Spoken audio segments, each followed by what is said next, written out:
Good morning மக்களே. இன்றைக்கி நம்ம வீட்டில் பிரேக்ஃபாஸ்ட் என்னென்னு பார்த்தீங்கன்னா ஸ்டஃப்டு கார chapati, onion, coconut, red chilli பவுடர்லாம் போட்டு பூர்ண மாதிரி ரெடி பண்ணி சப்பாத்தி மாவில் உள்ளே வச்சு சுடுறது தான் இந்த ஸ்டஃப்டு கார சப்பாத்தி. இன்றைக்கி இதுதான் பிரேக்ஃபாஸ்ட்.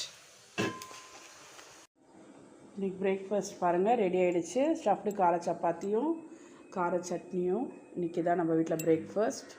மக்களே, இன்றைக்கி நம்ம வீட்டில் வெட்னஸ்டே ஸ்பெஷல் லன்ச் ரெடி ஆகிட்டுருக்கு. மார்கண்ட சூப்பு செஞ்சிட்ருக்கேன். இங்கே வந்து மட்டன் தொக்கு ரெடி ஆகிட்டுருக்கு.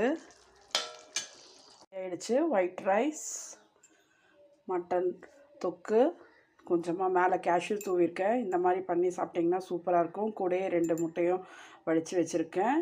இன்றைக்கி மட்டன் பெப்பர் ரோஸ்ட்டு, அதுக்கப்புறமா எலும்பு சூப்பு பாருங்கள் சூப்பராக ரெடி ஆகிருக்கு. அப்புறமா மிளகு ரசம். இன்றைக்கி தான் நம்ம வீட்டில் ஸ்பெஷல். உங்கள் வீட்டில் என்னென்னு கமெண்ட் பாக்ஸில்